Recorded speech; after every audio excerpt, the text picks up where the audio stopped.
Now it's time for the Wells Report front page for Thursday, September 28th, 2023.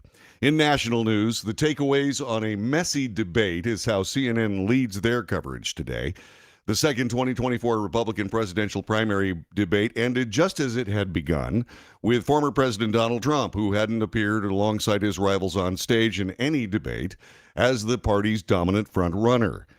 The 7 GOP contenders' last night's showdown at the Ronald Reagan Presidential Library in Simi Valley, California, provided a handful of memorable moments, including former South Carolina Governor Nikki Haley unloading on what seemed to be like an entire field's pent-up frustration with entrepreneur Vivek Ramaswamy. "Honestly, every time I hear you, I feel a little dumber for what you say," she said to him at one point. Two candidates criticized Trump's absence as well. Florida Governor Ron DeSantis said he was missing in action. Former New Jersey Governor Christie called the former president Donald Duck, saying he likes to duck behind his golf clubs rather than defending his record on the debate stage. USA Today covered it like this: 7 candidates desperately seeking to loosen Donald Trump's grip on the Republican presidential nomination squared off of their second debate last night, clawing at each other for airtime, but sparingly taking shots at the frontrunner and former president, who keeps ignoring them. The 2-hour debate, hosted at the Ronald Reagan Library in Southern California, seemed to do little to change the dynamics of a race dominated by Trump from the very beginning. Instead, at several moments, the conversation descended into chaotic bickering and name-calling, with candidates talking over each other while Trump campaigned in Michigan. By the way, this is Fox Business News Look at It. The Republican presidential debate was filled with memorable moments and lines as candidates clashed on stage for the second time of the 2024 election cycle. The debate features tense exchanges between candidates, with Florida Governor Ron DeSantis, former Vice President Mike Pence, businessman Vivek Ramaswamy, former UN Ambassador Nikki Haley, Senator Tim Scott, and former New Jersey Governor Christie trading blows. The Drudge Report poll had Haley winning the debate last night, with DeSantis second, Ramaswamy third, Christie fourth, Burgum with 5% of the vote, Scott with 3%, and Pence came in dead last in a poll that had 71,503 votes. President Trump did respond to heated criticisms from his primary opponents during the second GOP debate, saying it was much more important for him to work to save auto workers last night than to appear at the debate because of his massive lead in the primary polls, and then dismissed Christie's Donald Duck name for him. Quote, "I have a 56-point lead. For me, dealing with the UAW and the fact that President Biden and his administration is going to destroy their jobs over the next 2 years by going all electric when it comes to vehicles," Trump told Fox News in an exclusive interview last night. Trump spoke before a crowd of auto workers in Clinton Township, Michigan. That happened last night, pleading that if elected, the future of the automobile will be made in America. Elsewhere in national news, federal judge Tanya Chutkan has refused to recuse from Trump's conspiracy trial. This from USA Today. U.S. District Judge Tanya Chutkan rejected Donald Trump's request to remove herself from his election interference case, saying her statements at sentencing did not suggest the former president should be jailed, as alleged by the Trump defense team. Trump's team had asked Chutkan to remove herself because of statements she made while sentencing 2 rioters convicted in the Capitol attack January 6, 2021. Trump lawyers argued the comments revealed that Chutkan thought the former president should be tried and jailed.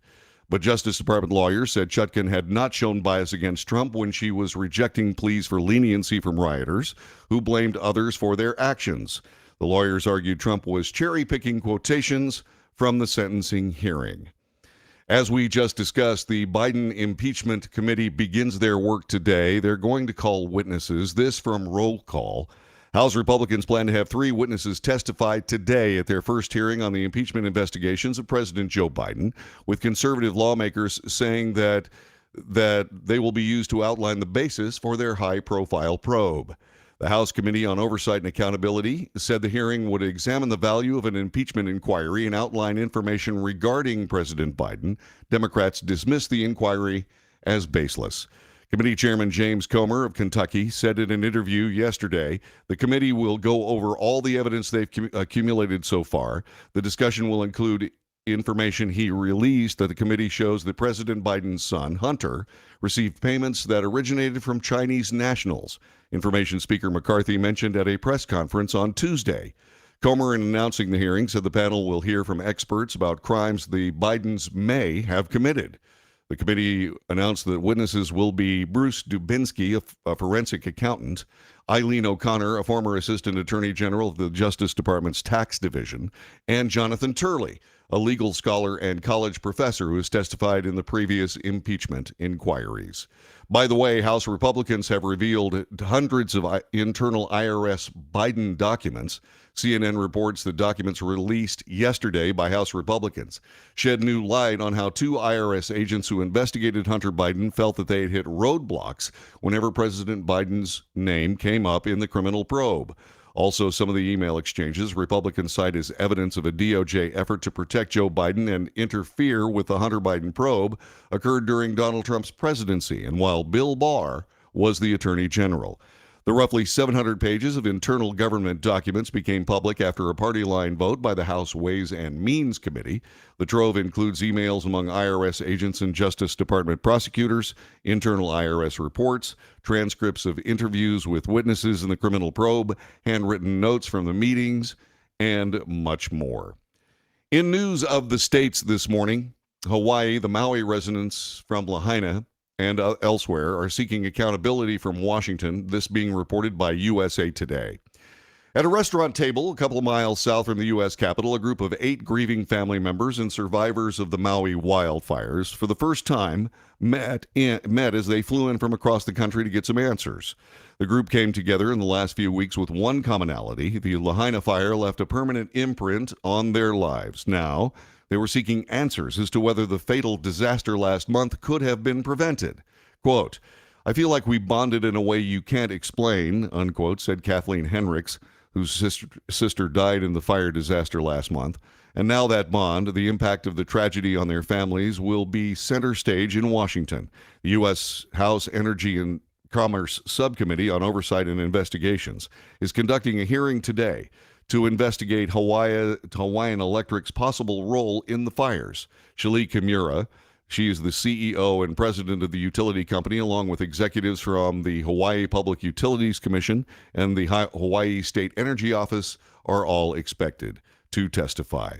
From Maryland, CNN reports that a convicted felon suspected in the killing of tech executive Pava Lepere in Baltimore this week has been arrested. This ended a day-long manhunt across the city, according to police. Jason Dean Billingsley was wanted on first-degree murder and other charges in connection with the death of Lepere, the 26-year-old CEO of Baltimore-based startup Echo Map Technologies, this according to the Baltimore Police Department. Police did not immediately provide details about the arrest, but said more information would be announced in a news conference at 11 a.m. Eastern Time today. Hollywood, California. A writer's deal could set a standard against AI. This from CNN Business News. The Writers Guild of America this week became the first major labor union to secure a contract guaranteeing its members protections from the rapidly developing AI technology, which is poised to displace innumerable jobs in the coming years. After nearly 150 days on strike, the screenwriters secured a number of groundbreaking wins in their new contract with major film and television studios. The terms, shared by the Guild, will prevent the studios from using AI to write or rewrite material, from forcing writers to use AI software when producing scripts and editing AI for screenwriting, among other things. Quote, "Guild reserves the right to assert exploitation of writers' material to train AI is prohibited by the contract or other law," unquote. The WGA summary of the terms added, though it was not a total victory for the writers and studios, did retain some rights to use AI. Elsewhere in technology, concerns are now being voiced by the use of autonomous drone weapon systems. This from The Hill. As the Defense Department is pushing aggressively to modernize its forces using fully autonomous drones and weapon systems, critics fear the start of a new arms race that could dramatically raise the risk of mass destruction, nuclear war, and civilian casualties. The Pentagon and military tech industry are going into overdrive in a massive effort to scale out existing technology in what has been called the Replicator Initiative. It envisions a future force in which fully autonomous systems are deployed in flying drones, aircraft, water vessels, and defense systems, connected through a computerized mainframe to synchronize and command units. Arms control advocates fear the worst and worry existing guardrails to offer insufficient checks, given the external risks or the existential risks. Critics call self-operating weapons killer robots or slaughter bots because they are powered by artificial intelligence and can technically operate independently to take out targets without human help. Elsewhere in destruction news, the Jerusalem Post is reporting an expert says that Sodom and Gomorrah was destroyed by an asteroid impact. An ancient city that met a fiery end could be in what could be described as a new asteroid impact theory. More powerful than an atomic explosion has been identified as the biblical city of Sodom, this according to biblical studies experts. Dr. John Bergsma, a prominent theologian, contends the excavations in Jordan provide substantial proof that one of the Bible's most dramatic and improbable narratives may indeed be factual. Bergsma asserts that the archaeological findings in Jordan corroborate the existence of the biblical city of Sodom.